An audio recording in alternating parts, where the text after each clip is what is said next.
Welcome to a very windy south of France with these guys. We get to drive it.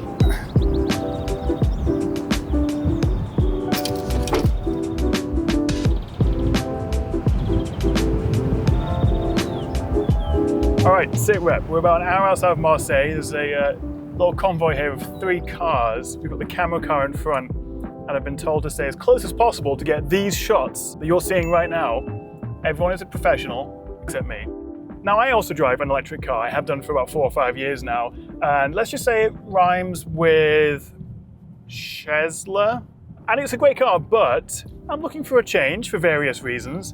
And this iX3, I've had my eye on it for the past 3 or 4 years since they unveiled it. I'm also doing some very impressive multitasking here of driving, staying close to this car, and talking to you at home. So if that's worth a thumbs up, then thank you. I also keep my hands on the wheel. But I'm really excited for the iX3. This could be something that I actually want to buy and have in my driveway myself.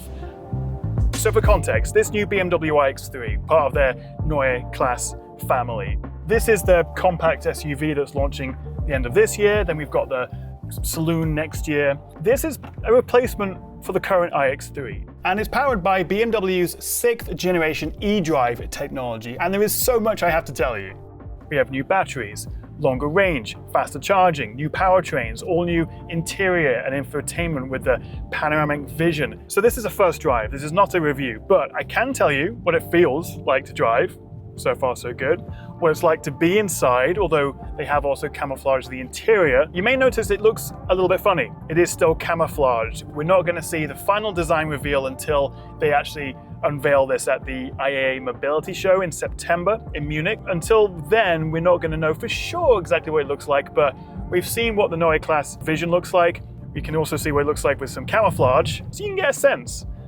I've also actually seen it because they had a 3D render on the screen, but I can't show you that. So I can't get a full sense of the car just yet, but this is not far from production. We're pretty close. And obviously BMW have invited me out here to drive it, so they must be pretty confident.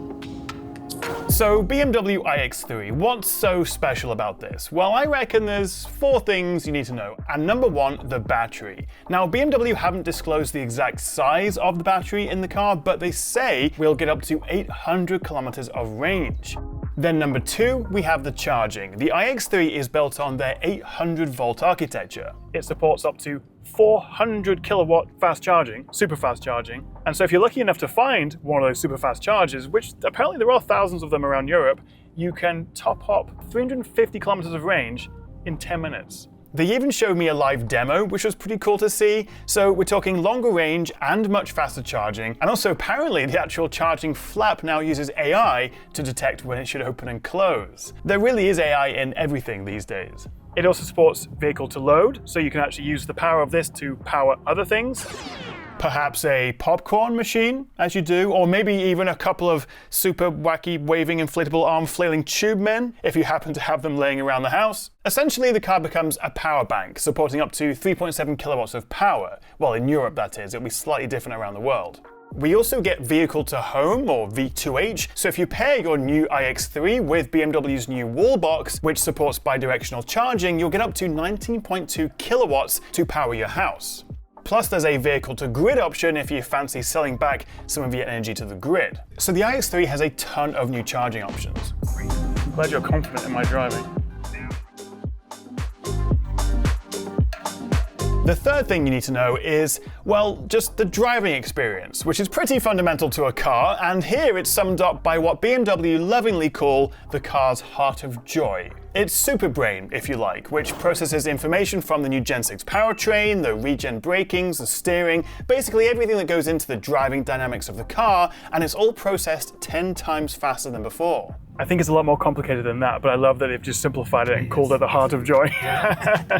The point is, BMW has always been about the driving experience, and while it's easy to be impressed by all the tech in front of you, actually being here in the driver's seat, spending a day with this iX3 prototype, I can tell you it feels incredibly responsive, precise, but also smooth and comfortable, whether you're throwing it around turns or moving at a crawl in traffic. It doesn't have the air suspension that's available on the iX, that is still a higher end category of car, but even on these bumpy roads, it was quiet and just a joy to drive. And of course the iX3 will offer a whole range of automated driving features, or ADAS if you will, with all the information from the cameras, the sensors, the radar being processed 20 times faster than last gen, with things like lane change assistant, traffic light integration, AI-based parking assistance, lots of stuff that I didn't get to play with this time, but I'm very excited to try.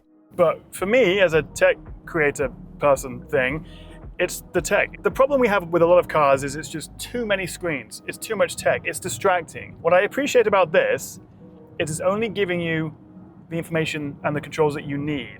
So at number 4, let me show you BMW's new Panoramic iDrive system. You've got this big central display with an all-new interface, but it's not just a pretty face. They've tried to make everything accessible with the minimum number of presses, they've simplified the menus, and I'm kind of loving the cyberpunky style. I also appreciate how sharp and bright it is. It's using a matrix LED backlight and also has a helpful anti-reflective coating as well. But of course the headline is this new BMW Panoramic Vision display stretching right across the windscreen. It's actually being projected onto a black surface and is also impressively bright and sharp. And so straight in front of me I've got my driving, navigation, autopilot information, but then you've got 6 spaces to drag and drop live widgets into. I also have a 3D head-up display in front of me here. This is cool. My heads-up display is showing me the road ahead and telling me in 100 meters, 90 meters, 80 meters what the turn is. I've got my speed, I've got the speed limit, and then when I'm approaching a turn, a bend, a junction, it'll then highlight that little bit of road and tell me what I'm doing. And then there's this new Shy-Tech multi-function steering wheel. Now the nifty thing about this is the buttons on the wheel are only lit up when they're actually available, so you're not always overwhelmed with all the options. And it has quite a satisfying click with the haptic feedback. It's having the right information on the wheel with the Shy-Tech, where it actually turns off the lights of the buttons you don't need to use. It's putting the most relevant information in front of me. Also, it's being able to add the most important shortcuts that I want to use, whether it's turning off traction control or putting it in sport mode or whatever it is, right here. Yes, there's a lot of screens, there's a lot of tech that they're very proud of, but it's all been designed to make it not only more personal, but also just simpler, more intuitive. And as most other cars have just got overcomplicated and actually more dangerous to drive with everything being touch and difficult to access, this feels like the best of both worlds. So this new iDrive system is built on the new BMW Operating System X, tying all these elements, the central display, the panoramic vision display, the 3D heads-up display, the Shy-Tech wheel, and of course BMW's voice assistant all together, giving us a smarter layout, more customization, and it will only get better with software updates. Ooh. It's fine. So the new iDrive system, and really the interior as a whole, is such a huge overhaul, I had more questions. So I sat down with Stefan Jurek from BMW, who has been working on bringing this all to life. You know, we have more than 25 years of experience with head-up displays, and we always thought, what is the next evolution of the head-up display? Actually, what we're doing here is not an evolution, it's a revolution. I mean, it's very nice. Do we still call this iDrive? It's an iDrive system, yeah. Okay. You know, if you take a look at the central information display, it's more like an evolution of what we already know. You know, where we had this map in the background. We have on the left side this widget wheel where you can configure it and individualize by yourself. So I think it's pretty straightforward what we saw in our cars in the last generation. I'm also still seeing some physical buttons down here. Yeah. No, it's a lot of discussion going on, like get rid of all the buttons. We don't think that's really a good idea, you know. And if you just take a look at the interior, it's a complete new architecture. And if you want to integrate something like our panoramic iDrive, you have to rethink the car from scratch. We want to make it completely distraction-free. So what I can't access, what isn't relevant to me, the light will go out. Exactly. And that's the Shy-Tech. Yeah, it's the Shy-Tech part that you're talking about, yeah. So I'm only seeing contextually relevant buttons, so I'm less overwhelmed. Exactly. Okay. We try to clean it up and to make it as meaningful as possible. And you know, our credo is always hands on the wheels, eyes on the road, and we try to stick to it. In terms of the screens that you're using, the resolution, the display, can you tell me a little bit about that? You know, what you see here are all metrics backlight, because in a car environment, you know, you have a lot of reflection, a lot of light. And on the other hand, you want to have a crisp picture picture with a lot of contrast. The Matrix backlight actually as a technology really fits perfectly. And in terms of apps, can I get Netflix on here? Will I be able to play games or anything like that? I mean, if I can't watch my own YouTube videos in my own BMW, you know, what are we doing? Yeah, you can do it already. So we have an app store where you can install all kind of different stuff. Now this is all very lovely, yeah, and it's enjoyable to use, but I do also see Android Auto and Apple CarPlay here. Yeah, why shouldn't we do that? You know, it's we are following a pretty strict strategy of saying pick and choose. Yes. We always pick the best what we can get on the market and let the customer choose. Stefan, thank you very much. It was a pleasure.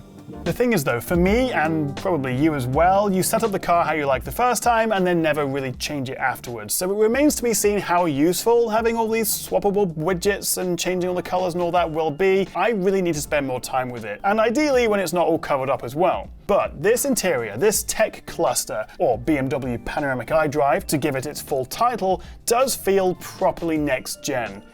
It has been so much fun spending the day with the iX3, and I cannot wait to see this fully unveiled at IAA in September. Also, make sure you do stay tuned and subscribed, because I'm going to have another video about the design of this car from concept to reality, and also have a drive of an old Neue Klasse. Neue Klasse? Neue Klasse?